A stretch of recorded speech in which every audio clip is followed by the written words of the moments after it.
Hello again, one and all, and welcome back to the Mockeries. Say hello, the Mockeries. Hello, Mockeries. This is, of course, part of our Race to the Battle of the Band series here on the Hidden Realms YouTube channel.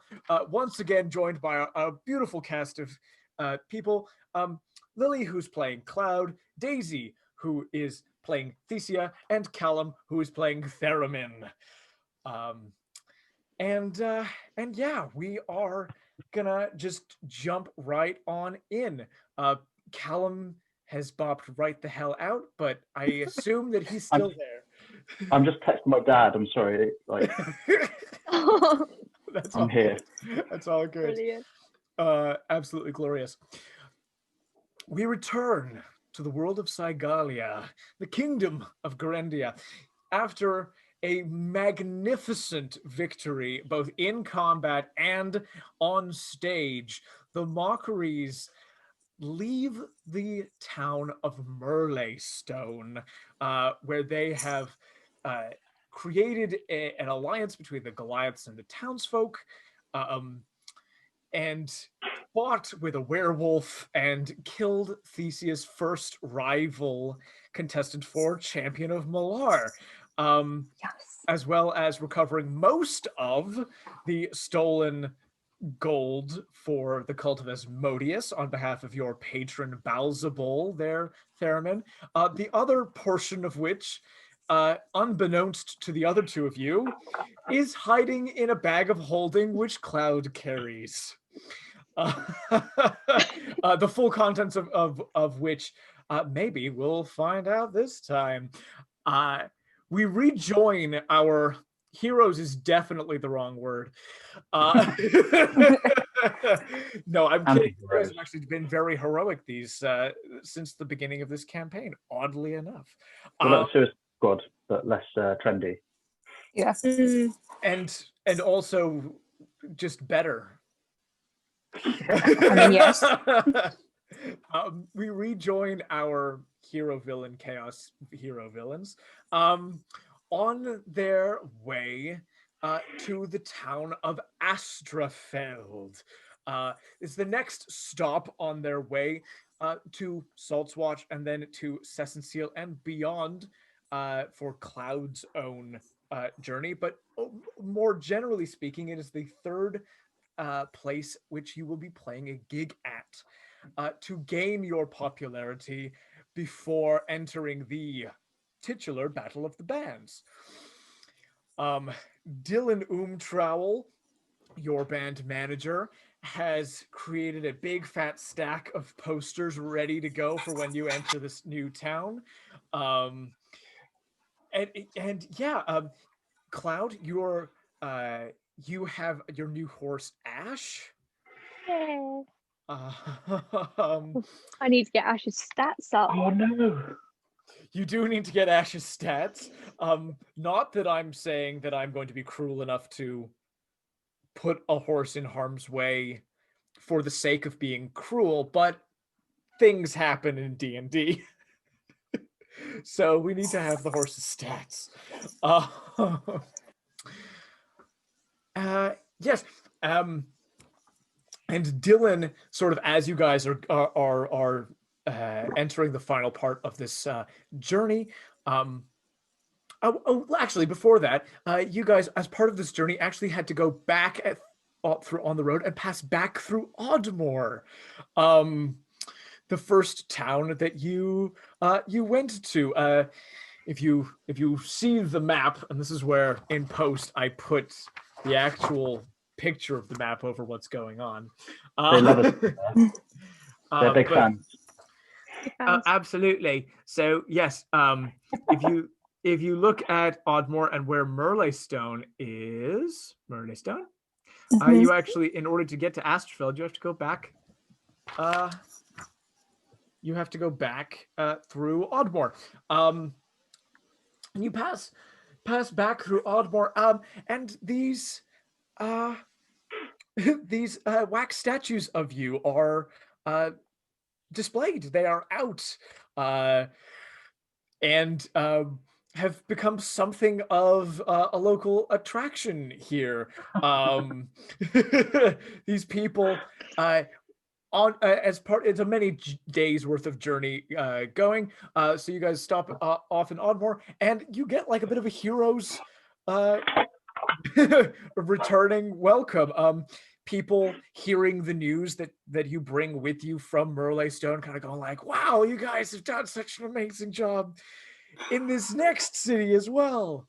And the mayor, Eberk Burrowfound, whose identity as a Dwergar has sort of come out without as much of a scandal as he was afraid it would make.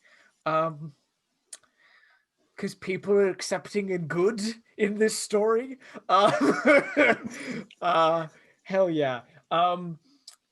Fully remembering his thing, rallies everybody to feast with you, and further tout your accomplishments. And I just So sort of like slowly wave really menacingly at him, just so he remembers. he goes from full like yes to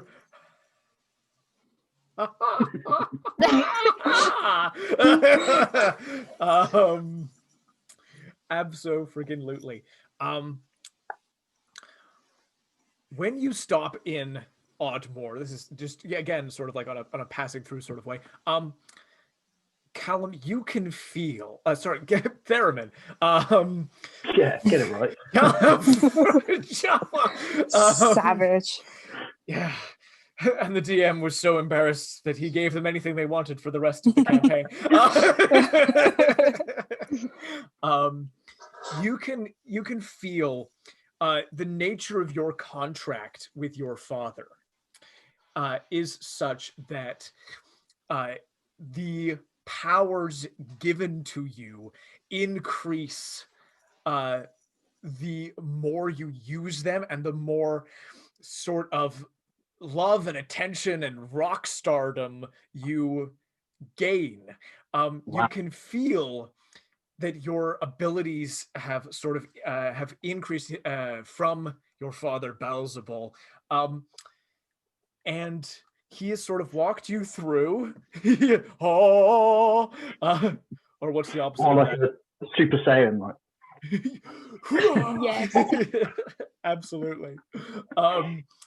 He walks you through your ability to summon a familiar. So you are fully able to do a ritual to summon a being to sort of hang out with you. Would you like to describe what your familiar is for the audience? Yes. Can I describe the ritual, or is that Yeah, do it. So I'm putting a shit ton of candles everywhere in the shape of a pentagram, obviously, cliche much. Obviously. And I'm going to be like getting some blood and like putting it on a bit of paper and like drawing a dragon. And then from the paper, it like sets on fire with my blood. And then out of the ashes comes, it was actually going to be called ash, but I realize now. So we can have two ashes. So I'm going to call him Magma, or Maggie for short. Oh, Maggie. Maggie the Draggy. Maggie the Draggy. In fact, as soon as he kind of comes into fruition, he immediately like crawls up my arm and just has a little perch. Absolutely. For those of you in the audience, as part of his warlock powers, he has gotten a pseudo dragon as his familiar.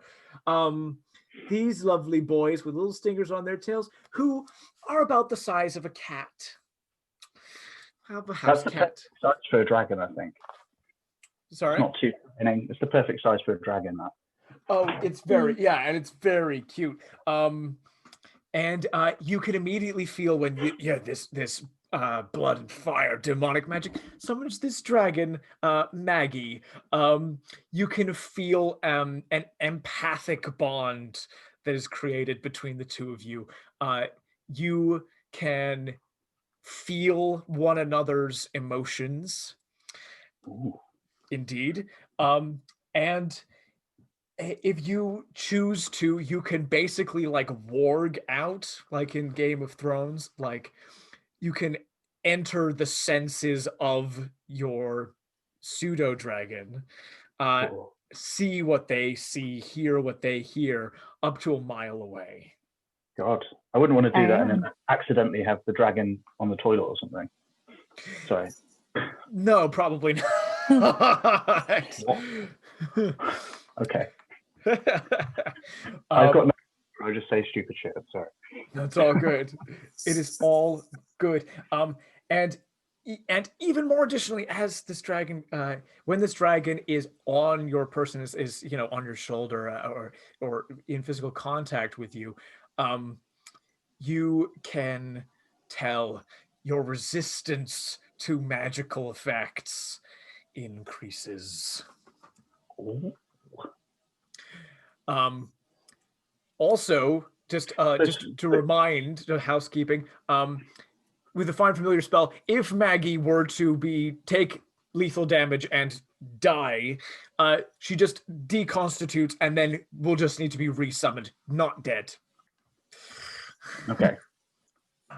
Great. With that little piece of housekeeping, you guys make your way onward to Astrafeld, and Dylan will give you a little rundown on where you're headed into.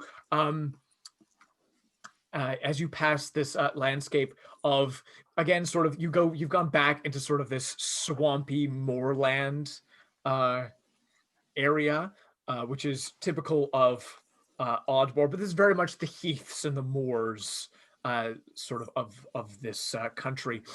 And as you go, you start to see standing stones on the road, very few at first, but then with more and more regularity. And Dylan will say, right, so we did very well.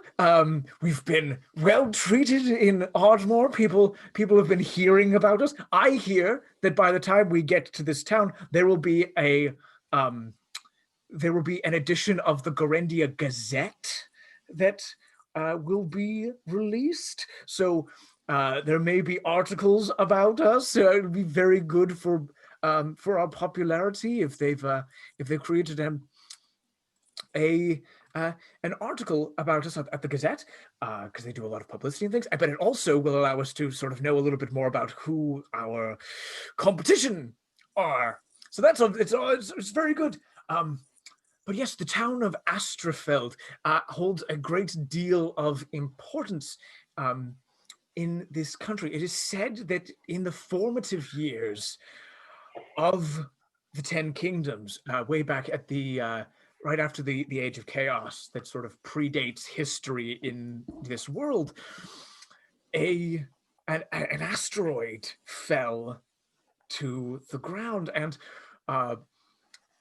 obviously became a meteor and created a crater, and the stone that was found was, not only was it space rock, it was magic space rock. And the elves at the time were the master crafters, and they came and forged a magic weapon out of the stone, a silver Moonlight Scythe. Ooh. What they didn't anticipate was that the scythe would become sentient and then not allow them to use it.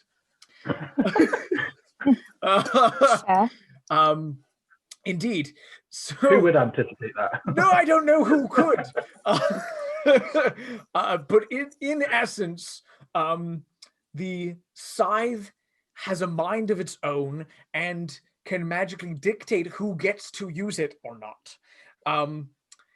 And basically what they did was, out of this sort of crater that was created, they created a multi-tiered dungeon, which the scythe resides at the bottom of. and every 300 years, the scythe, the moon there's a celestial sort of something that happens, and the moonlight comes down and finishes the scythe, and there is an opportunity to enter the dungeon and claim the scythe for yourselves.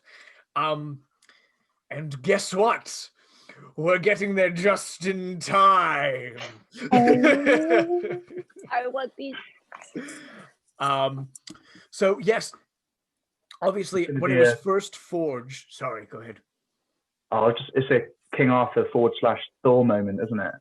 Oh, 100%. Yeah. Only those who are worthy. Only the worthy. Well, something. It's a little bit unclear. When the elves finished forging the scythe in the year 74, so 600 years ago, the scythe was just basically like, fully, I'm not letting any of you touch me. Is that how it speaks? I don't know. There are only really accounts. The earliest accounts are 300 years old. Oh, Dylan, you're useless. You should know these things. Come on. I'm so sorry. I was never as Proud. studious as my cousin Zachariah. I sort of know local knowledge. I don't know the official records. But yes, and then 300 years later, a bunch of adventurers and kings and people entered the dungeon, and all were refused by the scythe. It seemed, hang on, let me find my notes. Yeah, it seemed as though the wording was very unsatisfactory to all of those who went in to try to find it. As in, what the scythe said to them as the reason why they weren't able to get it wasn't as simple as, you know, if you are the king, you're the rightful king of so-and-so, you will wield me. And it also wasn't as simple and vague as whoever be worthy shall take me. It was something else. And apparently it was cryptic and weird.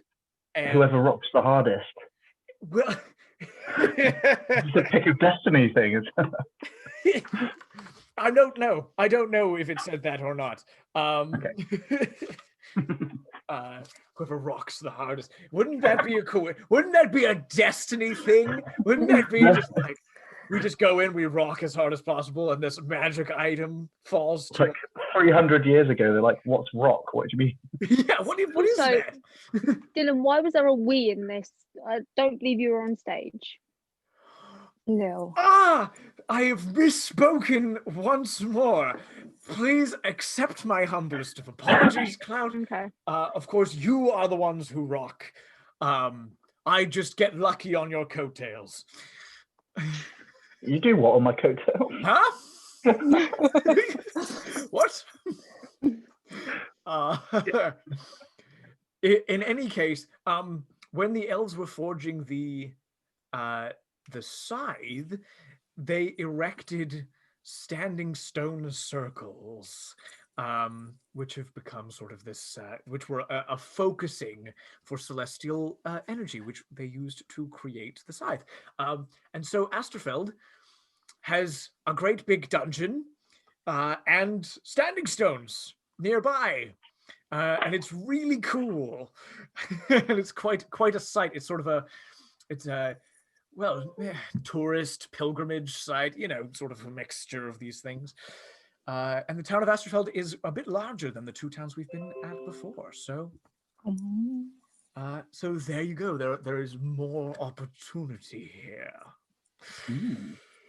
And especially now, because again, it has been 300 years since the last time, adventurers, other bands, and all kinds of people will be gathering, but for the chance to enter this dungeon. And this is one of the rare times that you will see me, Josh, the DM, leaning into the dungeons part of Dungeons and Dragons.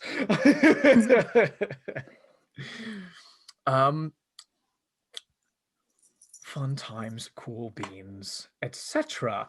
And you guys make your way into town. Astrafeld is, yeah, it's got these incredible standing stones. I don't know if anybody's been to Stonehenge, but everybody sort of knows pictures of Stonehenge, for those of you out there.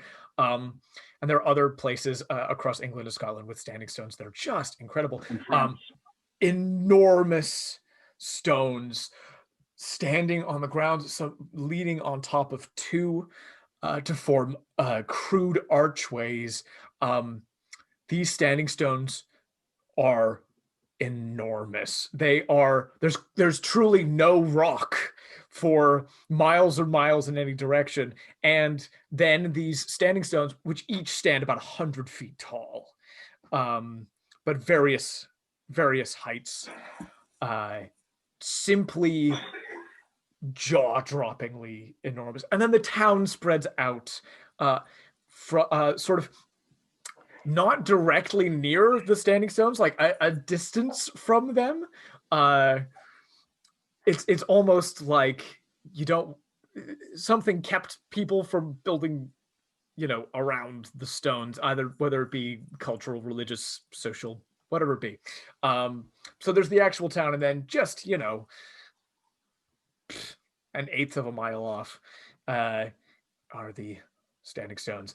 The town is big and busy. A lot of the trade between Sessenseal, which is and Beul, which are the big town and big city, port cities in the north of the country, where all of the fishing happens, and trade between Coldforge and Garandia. All of that trade comes through this town to go to the capital of Garanseal. And so there's a lot of people going back and forth, but then you can also tell that there are a lot of extra people in town. Not only people who seem to be bands in their own right, but adventurers, people who would be sort of the classic stylings of heroes, those kind of like traveling around people who have the sort of air of people who go out seeking monsters to save people from, and damsels to save from towers, be that them women or men captured by strange beings. Yeah, so these people who have this sort of air of heroism about them, which is slightly sickening. Yeah, there's a Madame Mad's augury auction in this town. There is another branch of the Outer Plains Bank, a very small Green Coven Hospital as well. All of these, different people in each of these places. And yes, and you arrive in town. Dylan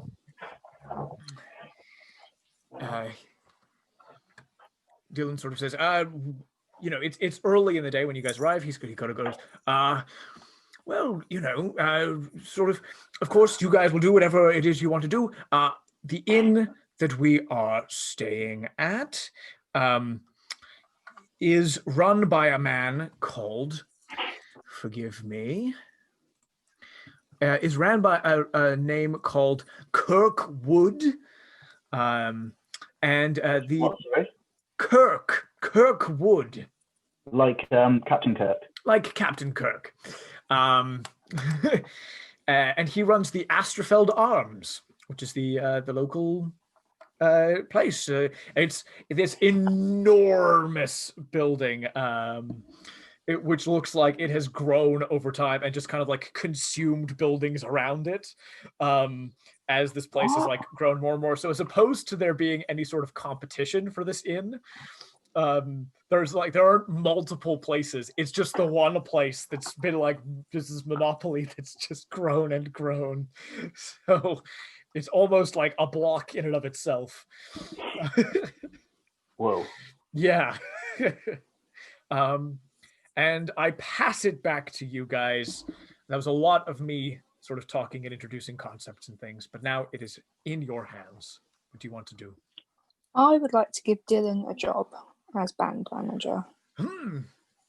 Because he deserves a little something after Cloud's been so rude to him. Dylan, I would like you to set up a little competition for the town's folks. If they can guess all 3 of our races correctly, they can do a meet and greet. A meet and greet. When do you want the meet and greet to be held so I can give details to people? After the gig. After the gig, right? Yes, of course, of course. And is this sort of a just holler out your guesses, or we're going to do like a write it on a ballot kind of? Write it in a ballot, and then if they get it right, pick their name out of a hat.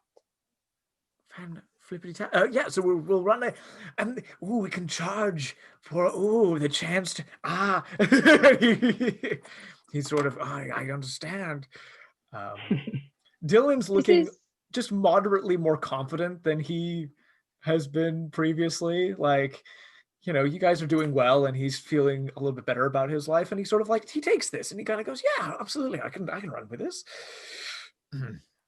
So one quick question: this is no longer like bogland, is it? We've got past that. It's nice. It's still very much sort of heaths. It's not bogs. It's not like you're gonna be like there's no like there's not you're not gonna drown. Yeah, you're not gonna step and sink up to your waist in water or mud or anything. But it is that sort of very like tufty, spongy mosses and grasses. And it's still spongy. Yeah. Tufty, I like that. Tufty. So Cloud's going to turn to Dylan and be like, are there rooms prepared for us? Yes. So yes, I've sort of arranged for all of that already. As soon as he says yes, Cloud's going to walk past him and just go straight to the inn and find whichever room is hers, because she just doesn't want to be outside at the moment.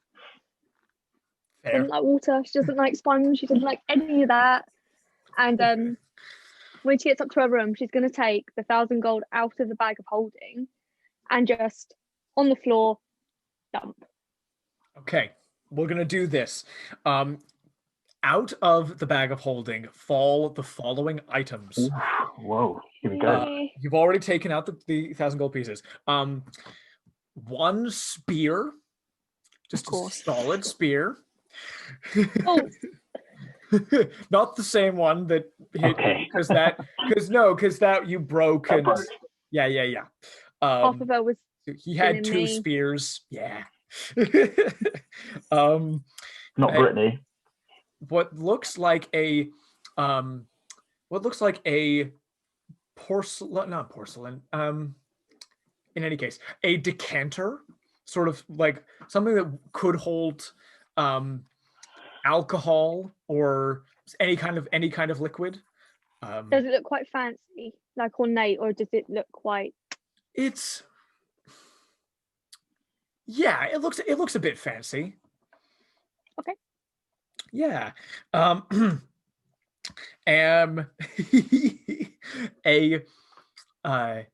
A piece of what looks like folded paper. A plank of wood and 4 horseshoes. Good luck. There you go. Yeah, that's what you find in the thing. A piece of paper. Yes. Can I do a check to see whether I would recognize it from the one that looks similar to Maruk had? Oh, you mean like if it's got sort of the same magic stuff going on? Yeah, I can tell you right now, it doesn't look like that. It's just a plain bit of paper. It's a plain bit of folded paper, yeah. Okay. I'll just go downstairs and order 3 drinks in the darkest corner I can find. Cool. Put the stuff back and then just go. I'm not like fishing, but I want to clarify, you don't like look at what's in the piece of paper? No, I want to keep it in my hand though. I'm going to go downstairs with it. Cool. Yeah, and you go I'm down. quite suspicious of the paper. After last time. I did not anticipate you would be suspicious of the paper. Really? It's true. I didn't suspect that. Great. Yes. What about the two of you? Well, Dylan, you get one guess as to what I require. A dark corner and a drink. This, please. Right. We'll sort you guys out for drinks, and then I will go and I'll start to talk to people about this sort of this ticket thing, competition, and Thesia. Yeah, I'll kind of just pat Dylan on the head and just go into the pub.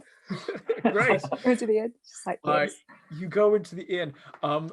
The man who's sort of running this place is one of these incredibly broad, burly humans. Very like a stout, strong, tall man. With sort of like, he's a bit grizzled, a bit gray. He's been here for a while. There are plenty of staff here as well. He employs a lot of people, and all around there are round tables, there are booths, there are dark corners. There's a bar that runs like the length of several houses that are being attended by various people. And over it all, this man's booming voice yells instructions at people and berates them for not doing their job properly in this very sort of authoritarian train conductor shout.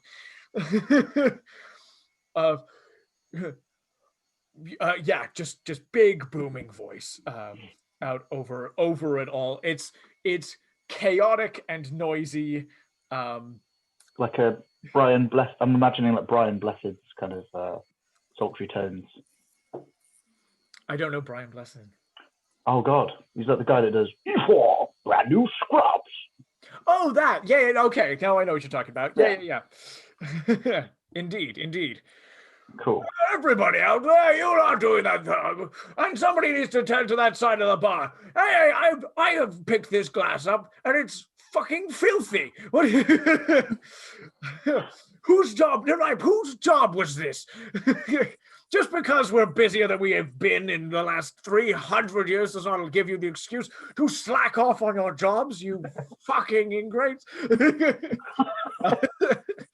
Oh, can I also say, when I walk into the pub, lights, as I walk past the lights, or like candles, they like go out and then reignite when I've gone, sort of thing. And then when we get in the corner, wherever Cloud is, then we're just in the dark. The dark follows us.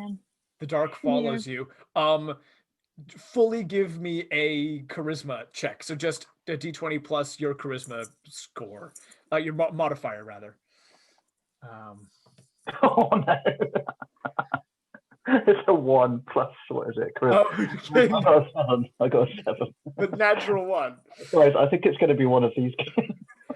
No. You have this really cool idea, and the effect is like, it's a really cool idea, but the result is that people just don't see you when you come in and go to this place. So yeah, less of a dramatic entrance and more of you just made it incognito to Brilliant. So I'm going to roll a natural 1 on anything. I'm glad it was that. yeah, good for it to be sort of this. That was my tactic, yeah. Dylan has a terrible time getting anybody's attention at the bar. It's crazy. It's busy. He's trying to sort of talk to Kirk, but this person is obviously got a lot on their plate. I'm gonna quickly roll. Yeah, go ahead. I was gonna say I'd use my thaumaturgy to help him out. Just be like, "Oi!" after he's been yelling for a while. And I'll do the voice thing. Kirk finally goes like, sees he's like, somebody's using a thaumaturgy spell, and finally Dylan gets, right, you were the manager of one of those bands that are coming in. Fine, yes, good. I don't have a lot of time for you. This is what you get. Rude. And he brings over a tray with a bunch of drinks. And he sort of goes like, "These are I've got sort of a bunch of drinks now, because getting up to that bar again is going to be a whole thing every time, you know." Ha! Well, big town, Astrafeld. Ha! A little bit more. Yeah. So he gives you guys these drinks, and he sort of goes, I'm gonna do the thing. You guys enjoy your drinks, and he'll leave you to it. Yeah, and just don't acknowledge him at all. Just drinking. I just give him like a slight nod, but that's it. No words. I've got selective deafness. I feel like Thesia is just like a cold-hearted person or snake. And I just want Dylan just to have a good time as a person. So I'll just give him like a little wave, like, yep, okay. He's growing on you. He is. I want my food to be happy. Yeah. Happy food. Happy food. Yes. So I'm going to inspect the piece of paper before I ask them about it, but I just want to look at it, see whether it's got any writing on it. Yep. Just on this piece of paper, in a fairly neat, handwriting, are 2 rows of 3 words. The first row have the words useless, Voyager, and Enboxen. Sorry, useless, Voyager. And a made-up word, Enboxen. What? The second row of words read stream, fountain, and geyser. Okay. There's kind of a theme to the second one. I can't like a little bit. And so none of us would know what unboxing means. It's not like it's just it sounds like somebody wanted a verb for boxing something up. Oh, but just decided to right, okay. Just yeah. And each word is in quotation marks. Okay. How bizarre. Can we see that you're doing that, Klaus? Can we, I'm not being. I was going to ask.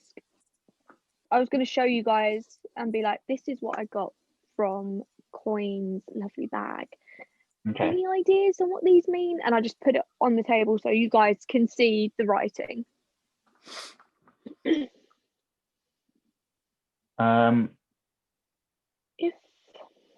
I have any special checks that I can do? Hold on. It would be a Yes, you could make a knowledge arcana check. So as opposed to sort of like knowing about magic that you're seeing around you, this would be sort of knowledge about magic in general. Okay. So it's like your knowledge of the arcane. So go ahead and roll me an arcana check if you'd be so kind. Can I do that as well? I don't want to nick Callum's idea, but no, go ahead. More the merrier. Would have Callum, don't you have yeah. The detect magic. Yeah. Well, yeah, Callum just has detect magic as a spell that he can cast at any point in time. So what do I've rolled a 7 on the D20. What do I match that with? And then you add intelligence. Yeah, intelligence. It's your intelligence modifier, yeah. Mine's an 18 then. An 18. Yeah. You're looking at these. It's so weird. It's so random. But then you remember that there are other things in the bag. Certain magic items need keywords in order to use them. Okay. It's possible that some of the things in the bag require that you say one or more of the words on this piece of paper in order for their magical properties to become apparent. Ooh. Right. I was going to say a plank is a bit of a... Yeah, no, I was looking at the things like, this is weird to have in a bag of holding. You found some dust. Yeah, you would be able, Callum, if you saw the things in the bag of holding, to determine whether they are magical or not. Wow, that's a great skill. Yeah, that is brilliant. I just know automatically. Or do I roll identify things for them? If you can just use a spell called Detect Magic at will because you chose it as a thing as being warlock. So you can just see magic if you want. You can just see it. That's brilliant. Yeah. Right. So I think these words are activation words, possibly for some other items I may have found. But I've got no idea what's magic and not. So unless someone wants to have a look, I can take a look at it for you if you like. I just poured the contents on the table in front of Callum, in front of Theramin. There you go. And all the money falls out. No, I've got the money. She did take it. She took the money out. I was gonna say. Yeah. Oh, smart player moves. Yes. I think I'm still pretty rich anyway, to be honest. A spear, a decanter, a plank, and some horseshoes fall out onto the table. I'm not willing just to say these random words because I have no idea what they're going to do. I am. Can I check what type of magic it is first? If it's like... Sure. With your detect magic up, you can see that 3 of these are magical. The horseshoes are magical. Of course. The plank of wood is magical, and the decanter is magical as well. Yeah. The decanter is conjuration magic. The plank of wood is what did I just... Transmutation. Transmutation, thank you. Yeah, so the decanter is conjuration, the plank of wood is transmutation, and the horseshoes are and the horseshoes are also transmutation. Okay. There you go. I would like to pick up the decanter. Yes. Oh, sorry. Oh. Not in the inn. Not in the inn. As soon as you put your hand on it, not in the inn. There's too many people around. We don't know what it does. We don't know what it does. You have your hand on it. I have my hand on it.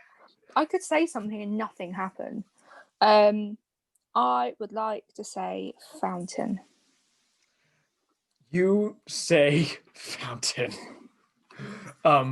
You hear from inside the decanter, you hear the sloshing sound of liquid. Okay. And then as you would. Out of the decanter, fountain. Come 5 gallons of water, which shoots straight up into the air and just rain on you guys on your table and don't affect anything else. I get under the table to try and hide away from this water. Yeah. And as I'm under there, I'm using my claws, not to do damage, but just claw at Thesia's feet. Like, really?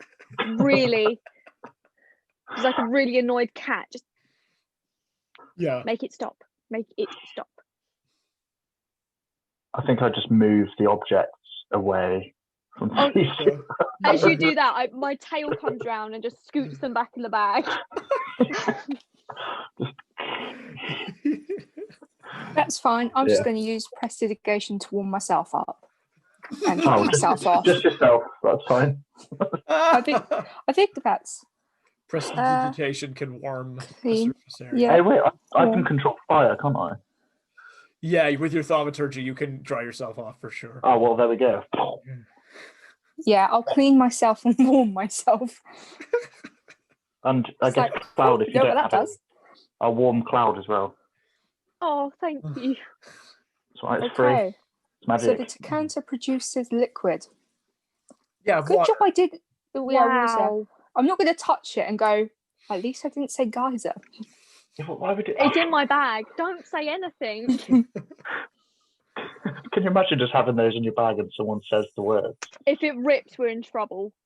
Yeah. So let's not. I like that one.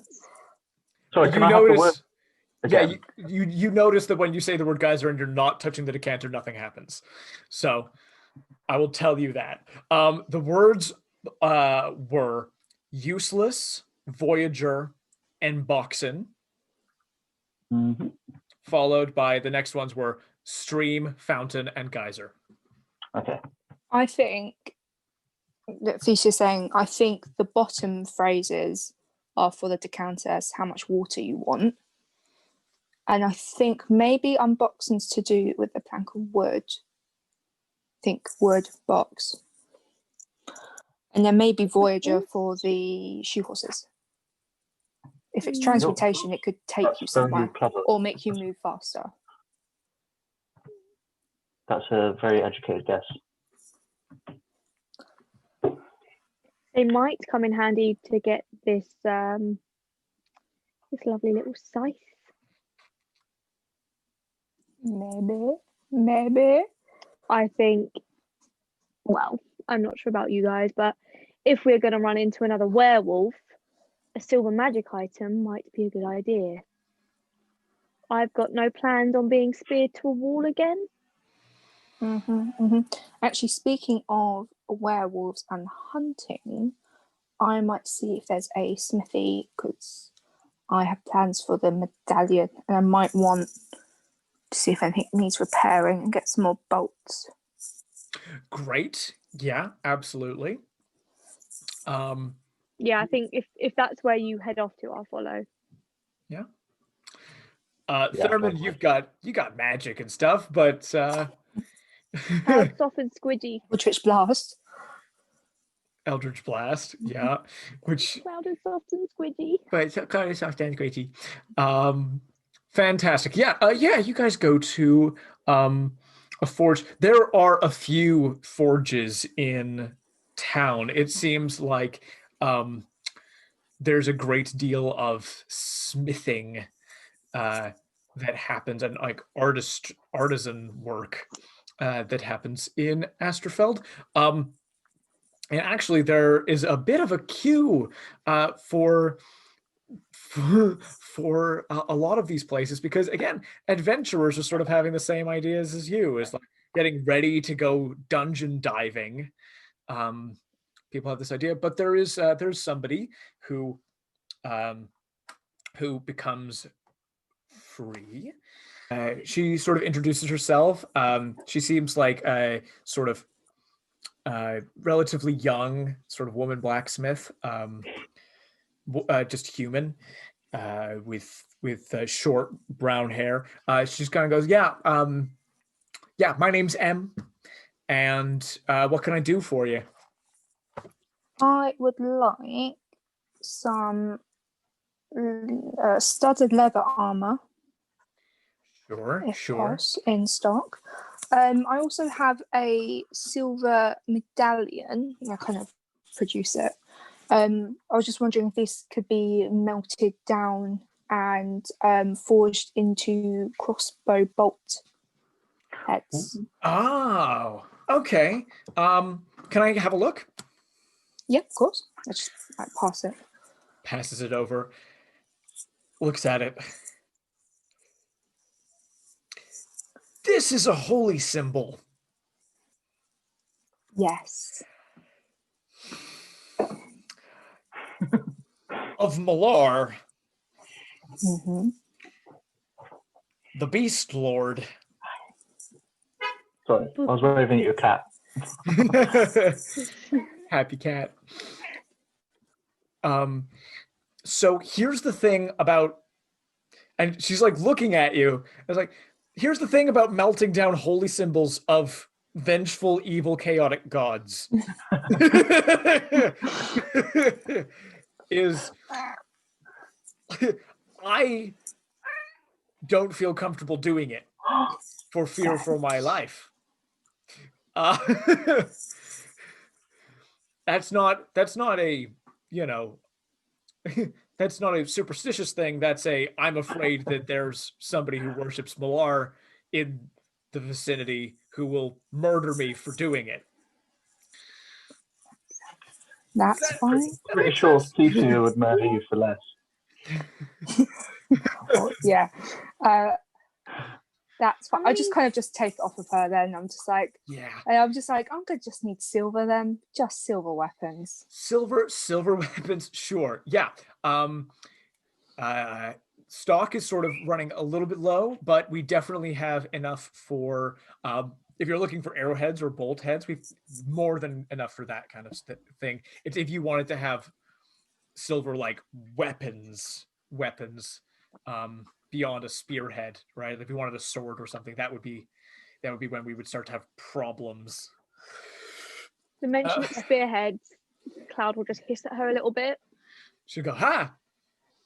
Okay. Not spearheads then. I get it. That's fine. I mean, you can vouch for their effectiveness though, can't you?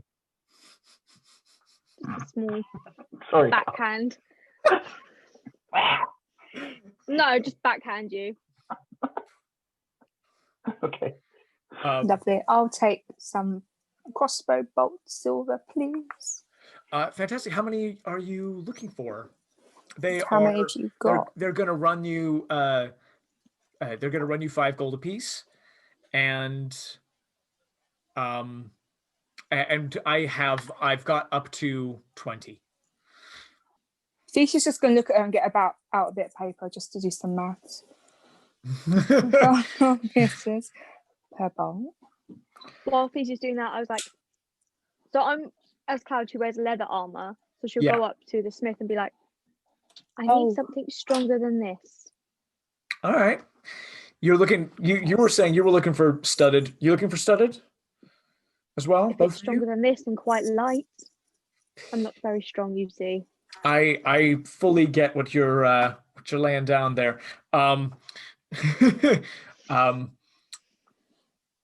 This very, very sort of built up woman puts down her hammer and sort of goes, I can make modifications to the armor that you've already got, which will cost you a lot less than building it from scratch, or we've got completely new set of armor. It's up to you. What would you do to my armor? Just, it is quite dear to me. I see. Well, the thing about studded leather is technically putting metal studs into leather doesn't help. Doesn't actually help make them more effective. This is real medieval lore, guys. Somebody thought that studded leather armor would be fun to put in a role-playing game. In history, that is not a thing. But what they are talking about doing is adding a thin chainmail interior to the leather, so it will help protect against. Would it still class as light armor? It still classes as light armor, and it's mechanically studded leather. I just have a thing. Okay, no, that's fine. So it would still have the same. It would have the stats of 12 of plus an ace. Dex. Right. Yeah. Yeah. I get out my traveler's clothes, go behind something, put them on, and then hand over. Please help. Great. Yeah. So I'll be adding a layer to the inside. It'll still be very lightweight, but it should offer a bit more protection.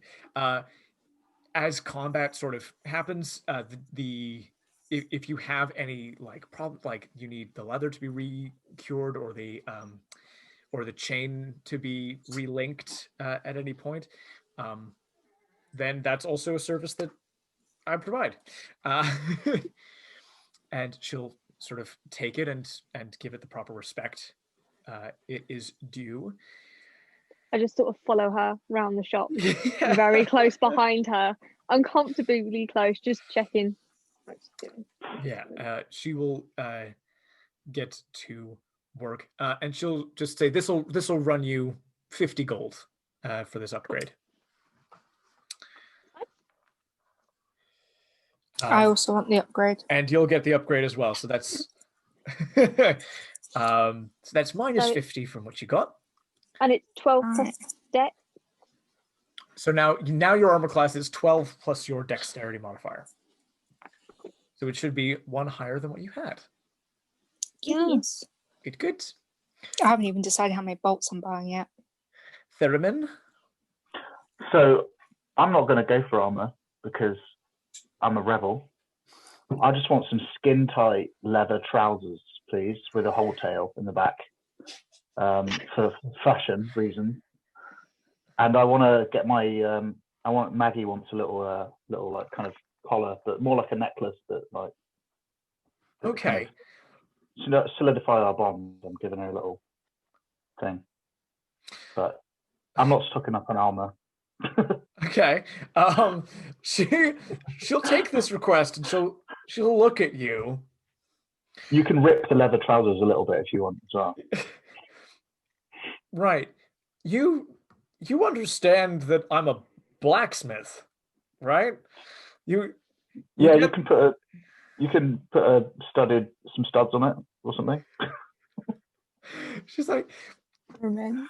I have never gotten the request that you have just given me for leather pants, for leather trousers. Do you want the studs to be flat or do you want them to be pointed? Oh, pointed, obviously, but not on my butt cheeks. Right, I understand. I understand. And do you want me to rip it a little bit? Just a little on the knees, maybe. Oh, I see. A little bit on the knees. I thought it was going to be like a kink thing for a second. No, we've got a gig here, and I want to look my best. Oh, you guys are. I mean, everybody here's an adventurer or a diplomat or a band member. But what band you guys from? Maybe I've heard of you. The Mockeries. Wait, not like the Mockeries from Oddmore. Oh my god. Yeah. Oh my god. Well, this is okay. Okay, here's the thing. This is really cool. I have a proposition for you guys. What would you say to a discount on the stuff you're getting if I get to emblazon your armor and pants with my insignia? Well, in that case, I'll get some chainmail.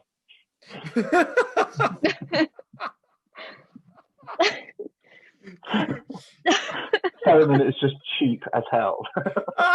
Love it. I love it so much. Okay. Yeah. So if you were to try to put a chain shirt on, it would just be really heavy and clunky for you to use. But if you wanted to go the studded armor route, because currently you have leather on, then you'd also get a +1 increase to your armor class. Let's go for that. I just want the minimal protection, but stylish as well at the same time. Yeah, 100%. The leather armor thing. So a studded leather suit then, like a trousers and a top thing. Okay, great. For the trousers and the studded leather, she's going to give you the trousers. It included in the price of a usual studded leather for her. So she'll make that, and it'll cost you 50 gold pieces altogether for those two things. So whatever your class is currently, add 1 to it. Sorry, what was that? Whatever your armor class currently is, add 1 to it. That's how you incorporate it into your thing. Is that AC? AC, yes. Yeah. So now 13, you're harder to hit. Great. So it'd be 14. Right, I got you. Thank you. There you go. No worries. Cloud, she will just sort of like check with you. It's like it's an advertising thing that I'm offering, and if you said this was important to you, I don't want to emblazon something on it without your permission. You may put it on the shoulder blade. On the shoulder blade? Done. She'll only charge you 35 gold. And it you was as 50, well. so I need to add 25, don't I? 15. 15. Maths. Okay, so. It's okay. I DM a lot and therefore do an awful lot of addition and subtraction. Yeah.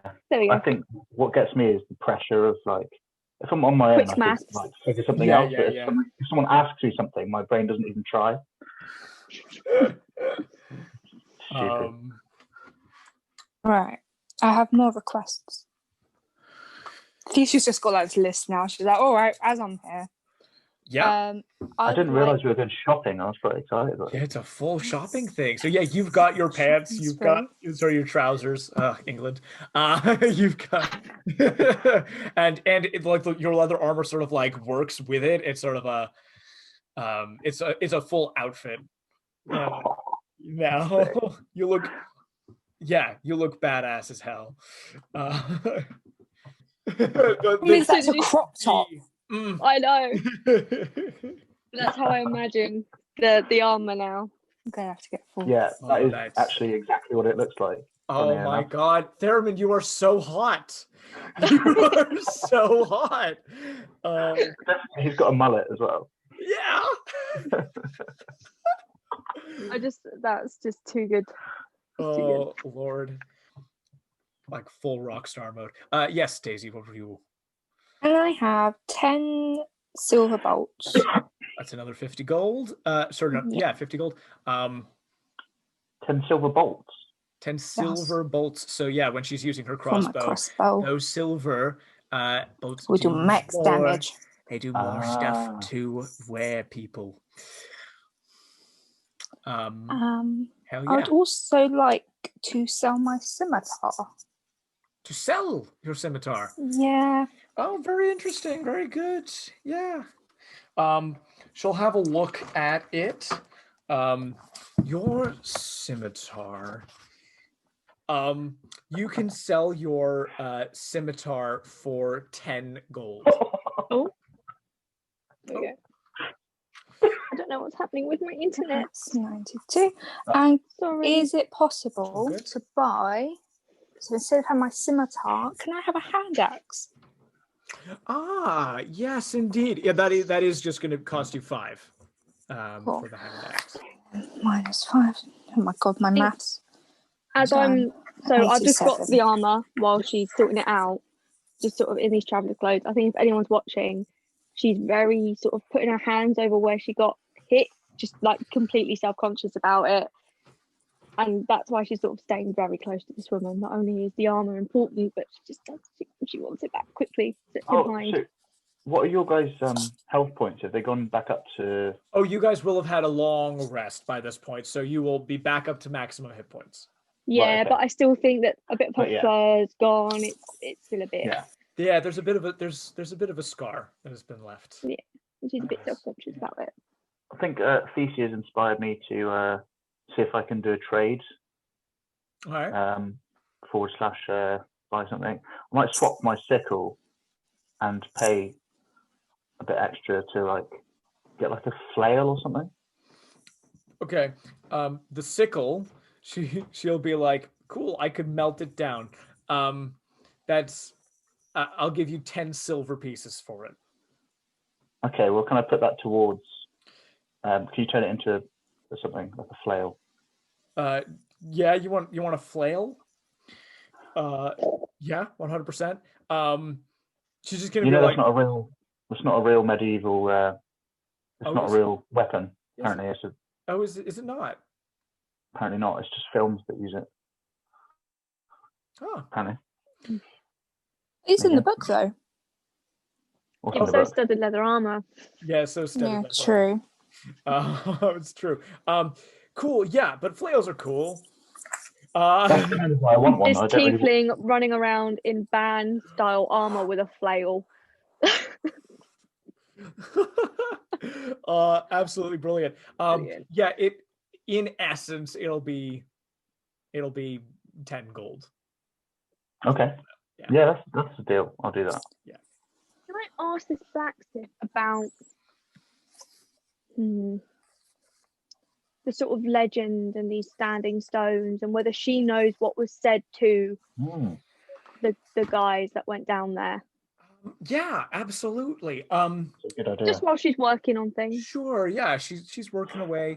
This is quite a lot of work that you guys have commissioned and taking up her time. So it's, this is, over the course of a little while, that all of this gets done and deals are made and what have you as you go along. She'll sort of, she'll talk a bit about, yes, they call it form splitter. As in like a person's form splitter. Yes. Yeah. It supposedly has all kinds of crazy magical abilities. They say that it can change its own shape, so it doesn't necessarily need to be a scythe or necessarily the same size as a scythe. It's chosen to be a scythe. It's chosen to be a scythe, yeah. They say that it's got like illusory powers, but also it's like, they say that it has all kinds of like crazy frigging abilities. They say that it can end lycanthropes in one hit, irregardless of how strong they are, just end lycanthropes. They say that it can sever demonic pacts. Oh.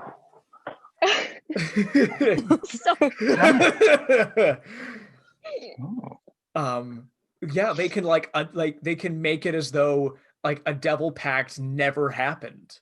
Really? Yeah. Would that theoretically, hypothetically, totally unrelated to me? The first two things I'm like, totally unrelated to this party, isn't it? That's why I kind of lost. Would that person still keep his rocking abilities if he was to disown his dad? I mean, obviously. Obviously, yeah. The person was to disown his dad. For a friend. Whoever's dad that might be. I'm not a demonologist. I don't know anything about the cult of Asmodeus or devil pacts or anything like that. I know that there's usually there sometimes are a clause in devil pacts that says if so and so happens, the contract is void, and therefore the things that each party is giving to the other end. I don't know if it's like that or if it's just and things stop where they are and don't continue. I have no idea. Okay, I'll get my legal team to go over the contract. For your friend, yeah. For my your friend. Yeah, my friend. Yeah, friend. But again, all of this is sort of legend, and it's not actually clear whether anybody tested this when the scythe was created, or whether the scythe just told them that this was stuff that it could do. Again, the fact that the scythe doesn't let people use it means there's a lot of wiggle room in the legends, but the stories are that it can do some bonkers stuff. In the legends, does it say, we've heard a little about it, what it said to the adventurers that tried to take it?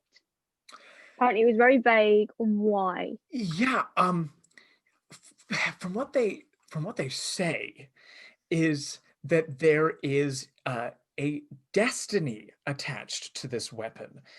So it's not a matter of anybody fulfilling a specific thing. It's like there is someone who is supposed to get it. Oh wow. There is a full it already prophecy. has an owner, almost. Technically. That hasn't come around to it yet. It's not clear whether it's somebody who is alive or was alive, but the way the whole setup works is the way that people think it's not a matter of any person being worthy, but it's it talks about its own destiny to people. Like it talks about something that it has to do.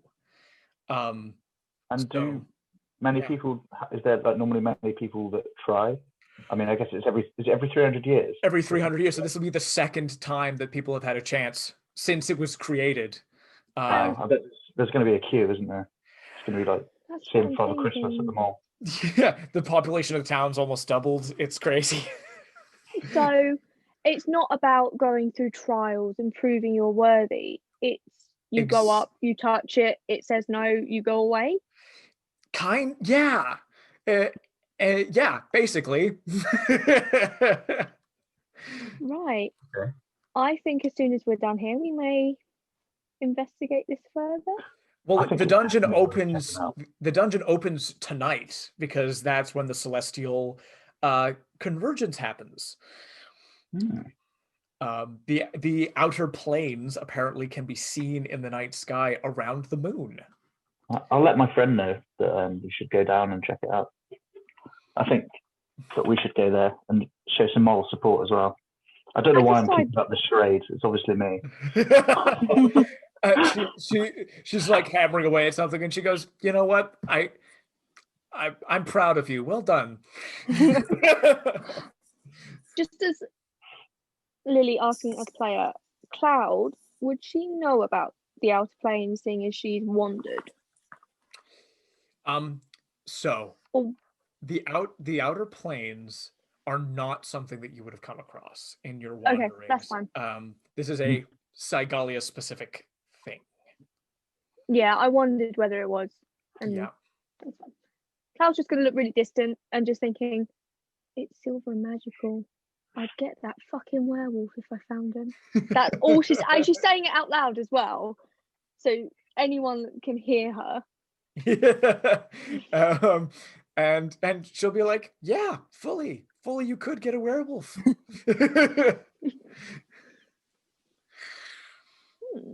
Yeah. Cool. So yeah, you guys are gonna cool. This all wraps up. Put my levers on. Absolutely. You guys are geared up. You've got your silver bolts, you got your studded leather armor. Oh, what about Maggie's necklace? Oh, Maggie's necklace. Oh, that's right. Didn't charge me for that. Didn't charge you for that. Don't say anything. No, she didn't make it. Fully, what kind of materials do you want to use? Let's go for silver. Why not? Very cool. So I'll treat it like 2 silver headed bolts and be like 10 gold pieces. Okay, cool. Fantastic. And she makes that, and Maggie has this necklace and pearls. It's got her name on it. Yeah. Oh. Sorry. Purrs and sort of. I didn't think that dragons would purr like cats. That's really cool. 100% this one does. It makes perfect sense when you say it. She'll sort of go like, is that a pseudo dragon? Yes. That's awesome. That it's she'll sort of look at you and they kind of go like, they say that, pseudo dragons are attracted to particularly sort of emotionally open people, like emotionally honest people. Yeah. Well, this one isn't, clearly. She gives you a wink. I think maybe he is deep down, but he doesn't want to hide. He doesn't want to show it. He's got a tough exterior, but secretly he loves this little dragon. I'm going to put that in my weakness. Well, weakness? I don't know. Things that I like. Bonds, I think. Maggie the dragon. Maggie the dragon. Maggie. I must protect. I love her so much. Great. She goes, so you've got my symbol on your armor and stuff, so when you perform and when you go around, people will know that you've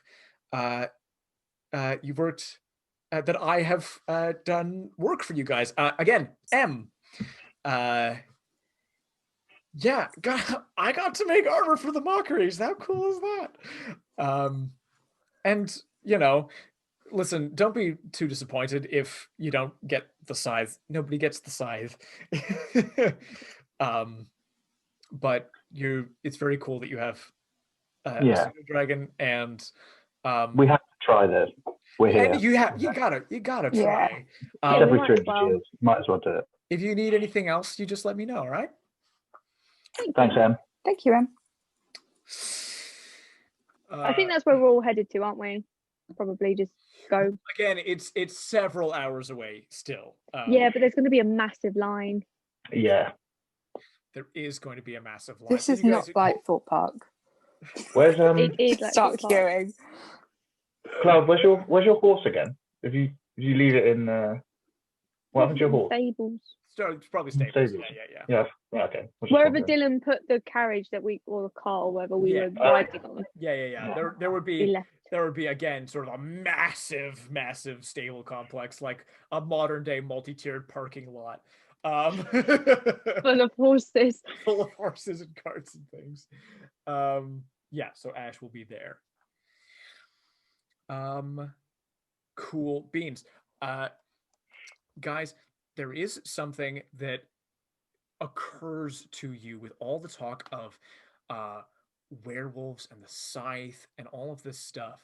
In each of your minds, you realize it's a full moon as part of this celestial event.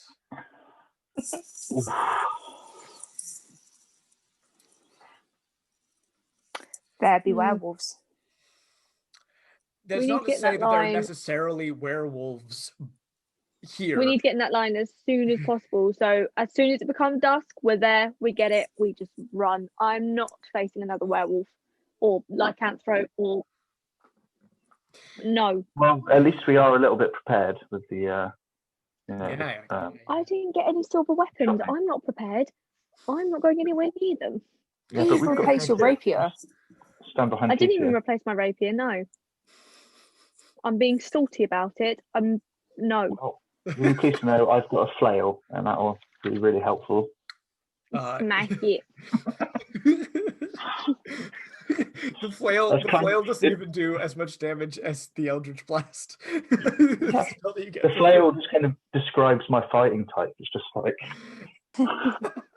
flailing. I haven't forgotten flazers.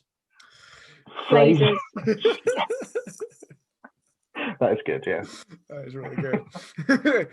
Flail lasers. Flail lasers. If you want to shoot an Eldritch Blast out of your flail when you swing it, I will allow that. I love it. You guys start to make your way over to these enormous standing stones. A bunch of people start heading that way. And again, you can recognize people who are geared up, who seem to be very high adventuring level people. You can see that they're just townspeople who are interested in pulling this. You can see nobles have come to try their luck at getting this incredible magic item. Okay. As you walk up, though, you are intercepted. Forgive.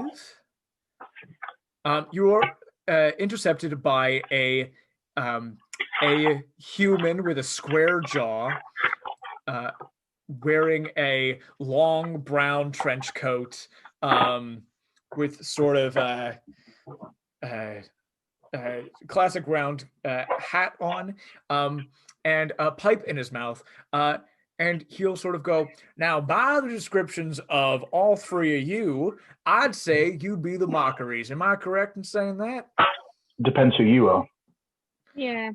My name is Inspector Humphrey Blaine, and I am a representative of the City Watch in Garenseal in the capital. Ah. I have been sent to Astrafeld specifically to thank you for what you did in Moonlight Scythe. All right. Well, it is us. Yeah, we are the Mockeries. On behalf of the Queen, Reagan of Thronus, the relations with the Goliaths, we haven't had any hostilities with them in a very long time, but there have been hostilities, and adding them to our list of allies is not a small feat. And it is something which I've been asked personally to convey to you. Literally, absolutely. So, yeah, on behalf of everybody there, everybody in the capital, on behalf of the Queen Reagan, of the prince, her brother, Rhydon Thronus, on behalf of the head of the Zero Task Force, Edgar Galanis, and on behalf of the City Watch, thank you very much for doing that. That's okay. What's the reward? He grins and kind of goes, "Yeah, you are banned, aren't you?" Yeah. I knew exactly what to expect when I came here. Listen, the reward, and he reaches into a pouch and he produces, he says, I have been asked to give you each 50 electrum pieces. What are they? Electrum is a different kind of currency which are used in the capital to purchase magic items. Oh. He said, you probably won't be able to use Electrum until you make it perhaps to Sesson Seal, or even back to the capital. But it is a specialty currency that is used specifically for magic items, and the Queen felt a reward was befitting, and the real reward, such as it is we will be the Queen herself will be attending the Battle of the Bands. And yours is one of the very few names of any bands who have made it to her ears. Wow, she does. That might come in handy if we suck. So you each have 50 electrum pieces. This is a different kind of currency. Well, listen, I am probably the most senior authority person in town for the moment. I am working in conjunction with local sheriffs and things to make sure that everybody behaves themselves going into this here dungeon, and sort of to report back if anything happens. A formality, really. Nobody expects anybody to be able to get this scythe. If you need anything and or anything comes up relating to Orlando coin, I'd be very interested to know. So he will hand Theramin a little stone, and he'll say, speak into this if you want to contact me. Hello! Ah! No, he's kidding. I'm just kidding. He has a stone as well, from which your voice emanates. These are called sending stones. A sending stone. Okay, cool. Before he leaves, I'd like to ask him, being the most senior officer here, is there any chance of getting us a little bit further to the front of the line for this scythe? We are aware of a full moon, and I really do not want to be out at night after what happened with Mr. Coin. Indeed, it has occurred to us as well that Coin could head to Astrafeld next, based on the reports of where he ran away from all of you, and the positioning of Moonlight Stone. He could have gone cross-country to Astrafeld. So we are also aware of that, and we are taking precautions against that. The one good thing is that with a full moon, no lycanthropes of any kind will be able to hide that they are lycanthropes. So if anybody is one, we will know very quickly and be able to respond. So I hear what you're saying. You want to get further to the front of the line? I think there's somebody I can introduce you to. You guys want to follow me? Yeah. Can I make an insight check before I follow? Sure. I'm sure he's genuine, but just don't trust anything. No, natural one. Cool. This man, his trench coat is so fascinating. It billows when there's no wind. Right, that's what I'm fixated on. His coattails, like. Is it magic? Pat them. He's just very stylish. Oh, you want to detect magic? Well, I'm just curious as to how it works. Yeah, 100%. Sure. There was a very, very minor enchantment on his coat that it will billow when there's no wind. And then I'm going to try and replicate a kind of style, and it just doesn't quite work. Well, you don't quite have a cape, or do you have a cape? Well, my clothes are all very tight. Yeah, so you've got it's a different kind of ripples a little bit, and then I'm like, nah, not for me. Yeah, it looks a little bit off-putting, honestly, when your tight leather clothes ripple around you. But yeah, absolutely. He takes you out and leads you further down the line, very close to the front, indeed, to a very well-dressed looking man. Again, we're like a human with a gray trimmed beard and sort of brushed back hair, wearing very ostentatious purple clothing with gold trim. And this guy will introduce you to Peter Engelhardt, Lord Peter Engelhardt, and his aide Marta, who is this servant woman who looks just a little bit like. Every once in a while, he'll ask her to do something or ask a question of her, and she's always just slightly catching up to everything. And be like, Marta, did you bring any figs? I'm sort of peckish. I've been in this line for a very long time. Figs, the plums and fig. Yeah, all right. Oh, right. Yeah. In my pouch is where I would go looking for figs. She looks at. Yes. Here. Yeah. She gets the job done, but with very sort of nervous energy, and he'll go, did you remember to record some of the history of these standing stones? And she'll go, oh, right, the papers, but I can remember off the top of my head, there was the it was Lindara was there. Queen of Thorgrove was one of the people who helped forge this thing. The Rothenels, and some other of the major houses from the Elven families. And there were other people there as well. I'll get the papers. But yeah, this guy will introduce you to Peter Engelhardt. He'll say, Peter, guys, this is an old friend of mine, Lord Peter Engelhardt. Peter, these are the Mockeries of recent fame from Oddmore and Merleystone. Mockeries, indeed. A pleasure to meet all of you.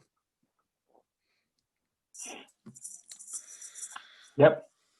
It is, isn't it? Yeah, just nodding at him like, yes. It certainly is a pleasure to meet us. Slightly just elbow Theramin. And you, I guess. listen, Peter.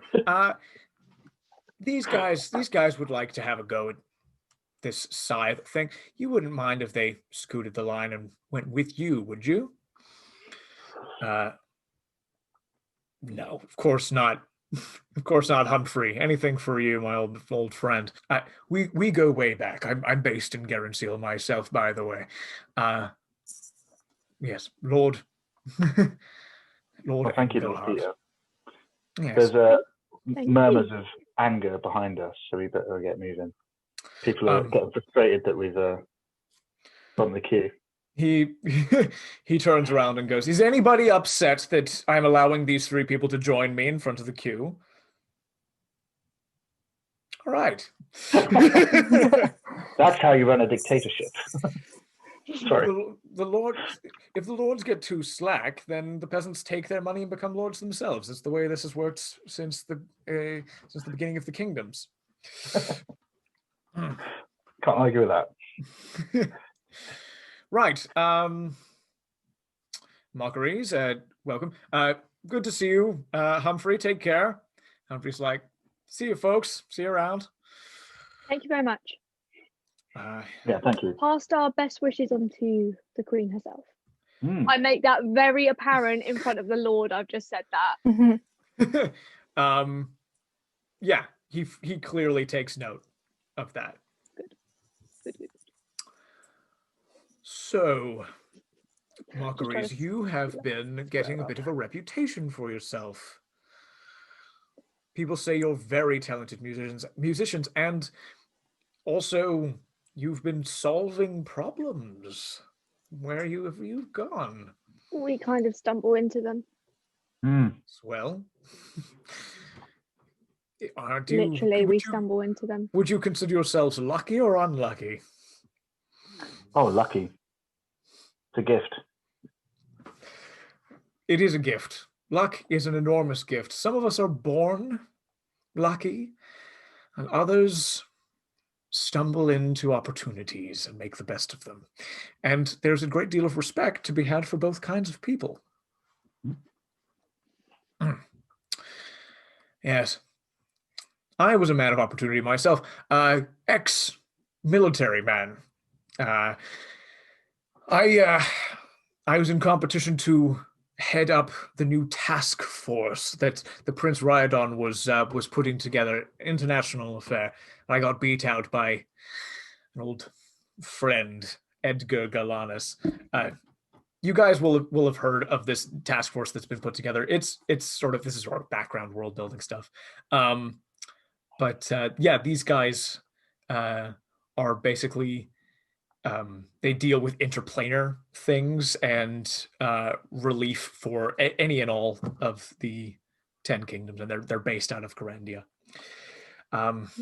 This guy seems to be a bit bitter about not getting that position. Just a smidge.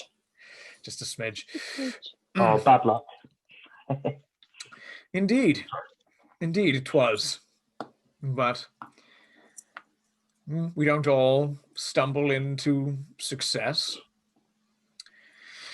In any case, you are looking to get this scythe. Is there any particular reason you look for it, or is it just the general fame, glamour, etc. that comes with? Well, we're here at the right time. You know, it makes sense to try.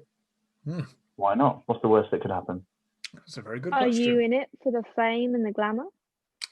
I'm in it because a single wondrous magical item of this power and renown could buy you half a city. Wow. Seems a bit of a pointless waste for such a potent magic item just to be sold. Surely I'm not going to make use of it. He'll sort of tap his leg and kind of go, "My fighting days are behind me. I'm not going to use a scythe for any particular thing. I have no illusions about wielding personal power, magical power to that degree, but I can cement myself as the most powerful, prominent lord in all of the country, perhaps all of the world, by selling this magic item off to somebody who could use it. So here we are." Thesia's just muttering under her breath, like, greedy, greedy humans. Yeah, Cloud's getting very, very unhappy with everything that's happened with her homeworld and tyrants she's seen. It's starting to sound a little familiar to her, and she's not happy with him. Yeah. So she'll probably just stand behind Theramin a little bit and just eat the rude. We're all just kind of staring at him now, like 3 pairs of eyes, baby. Yeah. Or if little Maggie's just staring him out as well. She blows a little flame. Marta's like, little dragon. Just a fire comes out of the dragon that you have on your shoulder. Yeah, classic dragon stuff. Mm-hmm. Right. Okay. You're not a fan? It's got like a scorpion tail. I'm not about that. Okay. Well, be nice to it then. Okay. Wow. You guys are like super cool though. You guys are like really cool celebrities. I've been like really looking forward to seeing you guys perform here. And she's like being really nice. I'll go into my little pouch, and from previous town, I'll give her the guard button that I stole. Oh, can we play a prank on him? Sorry. Okay. On. Can we make him hold the water bottle and then say, just hold this a second, please, whilst I... Are you thirsty? Do you want? Maybe not while we're here. I'll leave that. Like, I'll leave together. That might ruin our chances. Glorious. Bear that in mind. We can do that. Yeah. No, I've kept it. Absolutely. I've given her the guard button. You guys still haven't tested out 5 of the 6 keywords. I know. I've got my list. There is a moment where the line's moving. Well, the line isn't moving. Night is starting to come on. It's a little while still until moonrise. But people are sort of like, and people have been standing for a while and starting to. Marta's gone and gotten chairs for everybody, so you can sit and what have you. Cloud, there is there's something about these stones that pulls inquisitively at you. Are they quite close? Are we quite close? Yeah, to you're fairly close to the actual stones in this. Is there any writing on them? There is no writing on them. So I just feel like a really weird. You feel just like there's something that you could investigate if you went a little bit closer.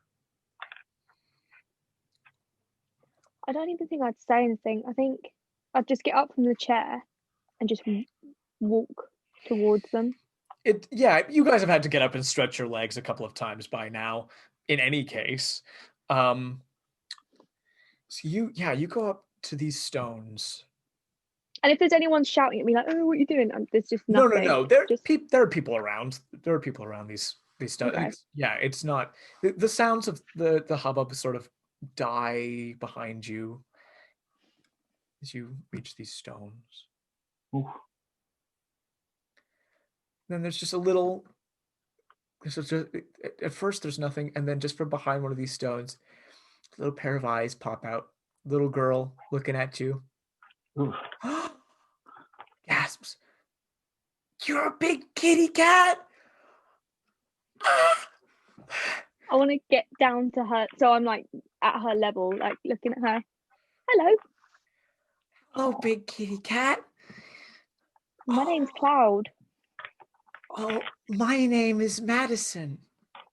Hello, Madison. Where's your family? My mum is just over there. Can I see anyone where she's pointing? No. No, I didn't think I would. Okay, Madison. What are you doing here? Are you here for the scythe? I wanted to have a look at it, sure. You know what I think? What do you think? I think that we are going to be really good friends.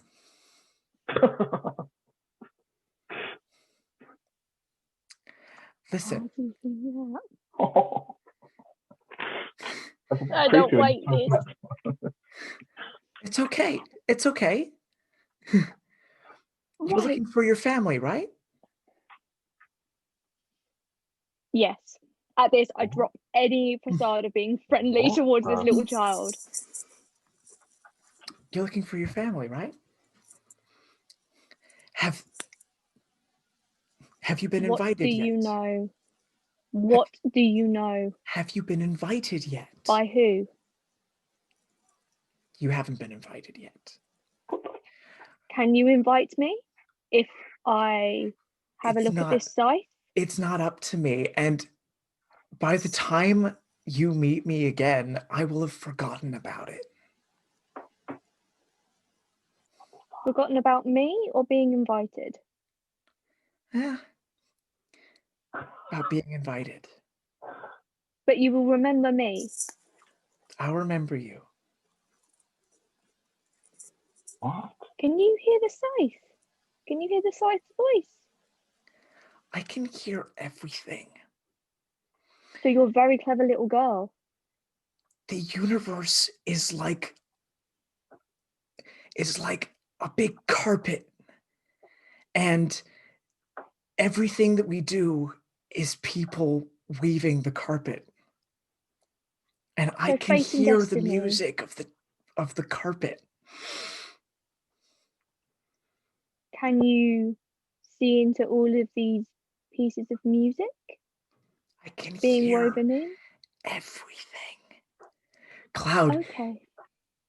You're going to be invited very soon now.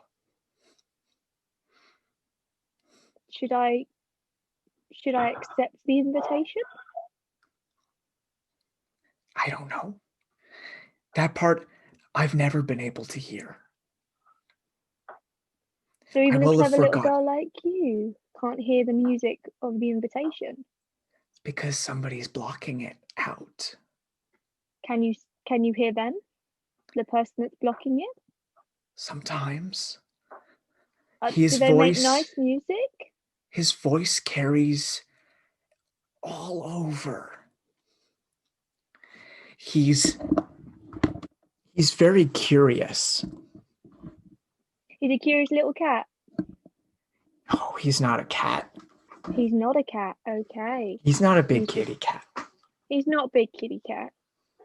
So I don't think I'd get along with him if he's not a big kitty cat. I don't know. You Maybe. don't know. This is so creepy. I don't know what he wants.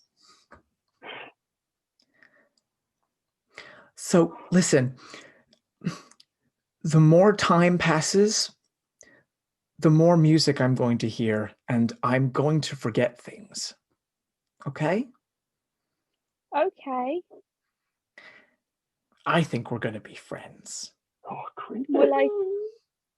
Will I see you very soon? You already have. And she'll duck behind the rock again. If I look behind the rock, will I see her, or is she gone? She's gone. Oh, she's one of those people that just you turn her up. Oh, she was. I mean, I would be terrified if a little girl did that to me. I'm not 100% sure she was a little girl. No, neither am I. That's why. No, she wasn't. It's definitely not a little girl. I'm going to go back and turn to Theramin. Did you just see a little girl there? Little girl? No. You okay? What happened? She talked about being invited. I've heard those words before, but that was from Madam Mad. I thought she was, well, mad. What else did she say? That she could hear music, but from what I gathered, music was more like people's destinies weaving together, creating a carpet that is almost like the world we live in. She was very cryptic, and I think she knows something about my people, but she didn't say anything. She just said she couldn't see them. Right, and should you believe her? I don't know whether it's something to do with the scythe, because when I looked behind the pillar, she was gone. But they said it was sentient, so... All we can do is, try the scythe. I guess. I'll just sit down in the chair and just look very vacant, very confused. But sort of, I'll shuffle a little bit closer to Theramin, away from Thesia, because I don't... Theramin tried to save me, so I have more trust in him than Thesia at the moment.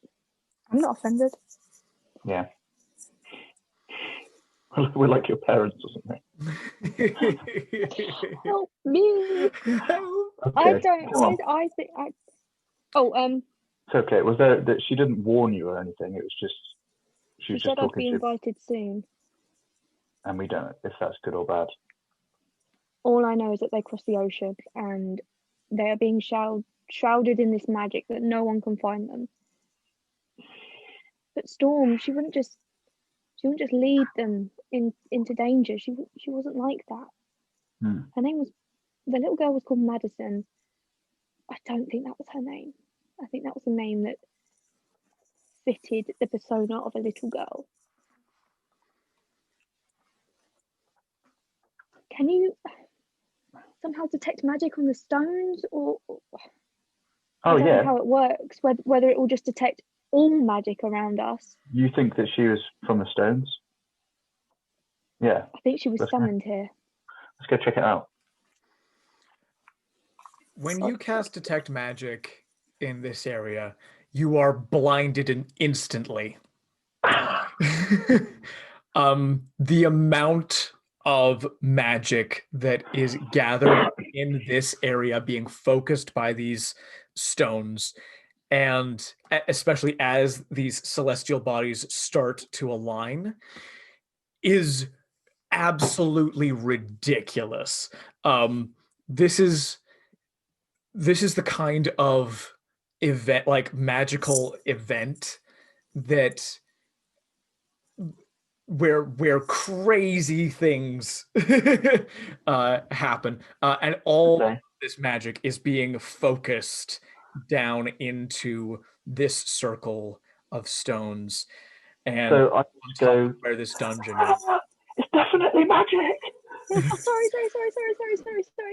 Yeah. Turn off.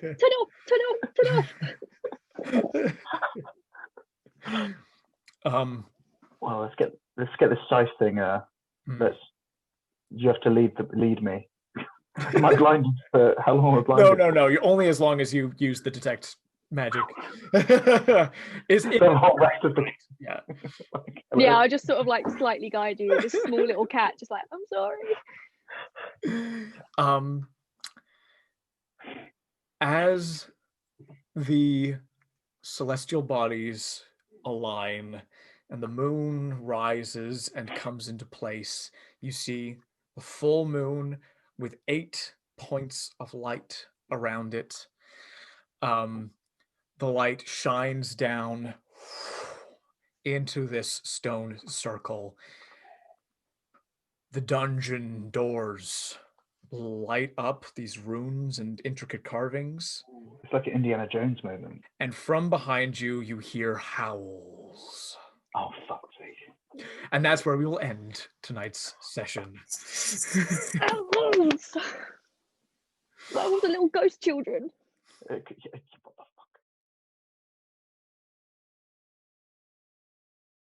Thank you guys so much for watching this episode. If you liked it, please consider giving us a like, giving us a comment, subscribing, doing all of the fiddly little YouTube bits, as well as hitting us up on social media. We've got Facebook, we've got Twitter, we've got Instagram, we've got all these things. We would love to discuss these ongoing stories with you. and just have a conversation, be part of the community. We would love that. Do it, please, or not. Be your own person, but do what I say.